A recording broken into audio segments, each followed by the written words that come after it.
ضروری ہے کہ ہم اپنی نیت سنوار لیا کریں۔ بہت سے لوگ بیٹھتے ہیں کہ فلاں عالم آئے مولوی آئے دیکھے وہ کیسا بیان کرتا ہے، یہ کچھ نہیں ہے۔ حضرت حکیم اختر صاحب یوں لکھتے ہیں کہ اے میرے بھائیوں، جب کسی مولوی صاحب، کسی عالم صاحب، کسی ولی کی مجلس میں بیٹھا کرو تو یہ سمجھ کے بیٹھا کرو کہ جو نورانیت ان کے پاس ہے، جو دل ان کا مجلہ ہے، اس نور سے ہم اپنے دل کو روشن کر کے اپنے گھر کو لے کے جائیں گے۔ اور اس کا طریقہ کیا ہے فرمایا آپ نے؟ اس کا طریقہ یہ ہے کہ آپ بیان کرنے والے کی آنکھوں سے آنکھیں لڑاتے رہو، نظر سے نظر لڑاتے رہو، تو انشاءاللہ جو نور ان کے دلوں کے اندر ہے وہ ان کی نظروں سے ٹپک کر کے تمہاری نظروں میں آئے گا اور تمہاری نظروں سے تمہارے دلوں میں اتر جائے گا۔ تو اس طریقے سے ہمیں کام کرنا ہے جی، ورنہ بھائی اگر نیت خراب ہو تو بہشتی زیور میں لکھا ہے، کوئی بڑی بات نہیں، بہشتی زیور بہت بڑی کتاب ہے، معمولی بات نہیں، ہم کچھ نہیں سمجھتے۔ 3 آدمیوں کا واقعہ اس کے اندر لکھا ہے۔ 3 آدمی چلے جا رہے تھے، کسی کام سے جاتے ہوں جی، پہاڑوں کے درمیان جا رہے ہیں، اندھیاؤ آئی، بارش ہونے لگی، تو پہاڑ کے اندر ایک گڈھا تھا، کھو تھی، غار تھا، اس کے اندر بیٹھ گئے بارش سے بچنے کی غرض سے۔ بارش زوروں پر ہوئی، اندھیاؤ چلی، تو ایک پتھر بہت بڑا پہاڑ سے جی رڑک کر کے اس غار کے منہ پہ آ گیا اور وہ تینوں وہاں بند ہو گئے۔ ایسا بھی کر دیا۔ اب جب تینوں بند ہو گئے تو نکلے کیسے؟ پریشانی آ گئی۔ ایسا پتھر تو وہ تھا نہیں کہ اس کو تینوں مل کر ہٹا دیں، ہٹنے والا نہیں تھا۔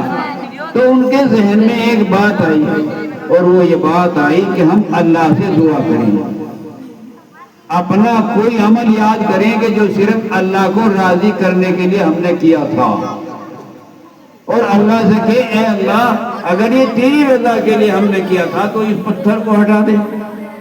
تو سب سے پہلے ایک نے کہا اے اللہ میں نے ایک عمل کیا تھا کہ میرے ماں باپ بڑھاپے میں میرے پاس تھے اور میں ان کو دودھ پلایا کرتا تھا، بعد میں اپنے بچوں کو پلاتا تھا۔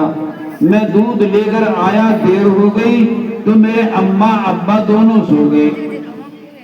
اب میں نے ان کو اٹھانا اچھا نہ سمجھا، اے اللہ صرف تیری رضا کے لیے اپنے ماں باپ کی خدمت میں دودھ لیے کھڑا رہا جب تک کہ وہ اٹھ نہ گئے۔ اے اللہ صرف تجھے راضی کرنے کے لیے میں نے اپنے ماں باپ کی یہ خدمت کی ہے۔ اے اللہ اگر وہ صرف تیری رضا کے لیے ہے اور تجھے ہاں قبول ہے، اے اللہ اس پتھر کو ہٹا دے۔ تو اللہ کے ہاں اس کی دعا قبول ہوئی کیونکہ اس کی صحیح نیت تھی، تو تھوڑا سا پتھر ہٹ گیا۔ اب دوسرا آیا، اس نے بھی ایک دعا کی، اے اللہ میں نے فلاں عمل کیا تھا صرف تیری رضا کے لیے۔ وہ کیا تھا؟ وہ یہ تھا کہ وہ لڑکا، وہ جوان اس وقت میں جوان تھا کہ اس کی چچا کی لڑکی بڑی خوبصورت تھی، اس کا دل اس پر آ گیا تھا۔ تو آخر یہ ہوا کہ اس کو حاصل کرنے کے لیے اس نے بات کی۔ اس لڑکی نے کہا اتنا روپیہ لے کر آؤ تو میں تم سے نکاح کر سکتی ہوں، تمہاری حالت پوری کر سکتی ہوں۔ تو اتنا روپیہ جمع کر کے اس کے پاس گیا اور روپیہ ان کو دے دیا، اور پھر اس کو پکڑنا چاہا یا حملہ عمل کرنا چاہا۔ اس لڑکی نے کہا اللہ کے بندے اللہ سے ڈر۔ کیا کہا بھائی؟ اللہ کے بندے اللہ سے ڈر۔ تو میرے دل پر اتنا خوف طاری ہو گیا کہ میں گھبرا گیا، اٹھ گیا اور میں نے کہا اللہ کی بندی یہ روپیہ بھی تیرا، بس اللہ مجھے بخش دے، معاف کر دے۔ اے اللہ صرف تیری رضا کے لیے میں اس عمل سے پیچھے ہٹ گیا، اگر تجھے میرا عمل یہ قبول ہے تو اے اللہ اس پتھر کو اور ہٹا دے۔ تو یہ بھی دعا قبول ہوئی اور پتھر اور ہٹ گیا، لیکن کچھ رہ گیا۔ پھر اب تیسرا آدمی دعا کرتا ہے، اے اللہ میں نے ایک عمل کیا تھا، ایک مزدور میرے پاس آیا اس نے مزدوری کی لیکن وہ مزدوری چھوڑ کر چلا گیا بھول کر، اے اللہ میں نے اس کی مزدوری سے یہ جانور خریدے اور اس سے بڑھتا رہا، اے اللہ جب وہ اپنی مزدوری لینے آیا اس کو یاد آیا تو میں نے کہا یہ سارے جانور تیرے ہیں لے جا۔ وہ کہنے لگا نہیں میں تو ایک دن مزدوری کی ہے، میری مزدوری دے دو۔ اس نے بتایا کہ ہو گیا ہے اور یہ سارا تیرے لیے ہے، اے اس کو لے جا۔ اے اللہ اگر میرا یہ عمل تیری رضا کے لیے تھا اور تو راضی ہو گیا ہے، اے اللہ ہمارے اوپر سے اس پتھر کو ہٹا دے۔ تو اللہ تعالیٰ نے سارا ہی ہٹا دیا۔ کیوں؟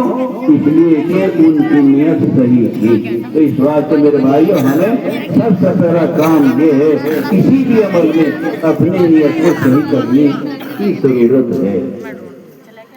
دوسری بات مجھے یہ عرض کرنی ہے، نبی کریم صلی اللہ علیہ وسلم تشریف فرما ہے، صحابہ بھی بیٹھے ہیں، صحابہ بھی بیٹھے ہیں۔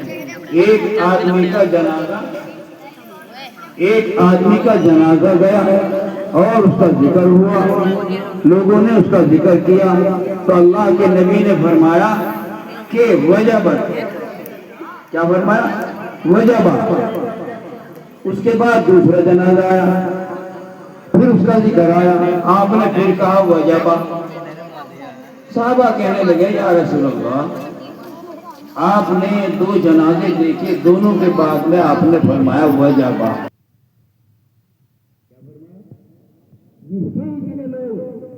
ذکر خیر کرتے ہوں اور اس کے اعمال بتا رہے ہوں اور اتنا جنازے میں آدمی ہو اور وہ کہتے ہیں کہ بہت نیک تھا تو وجبہ اس کے لیے جنت واجب ہوگی۔ میں نے یہ کہا، پوچھا یا رسول اللہ صلی اللہ علیہ وسلم دوسرا آدمی آیا اس کے اوپر بھی آپ نے یہی فرمایا؟ کہا ہاں۔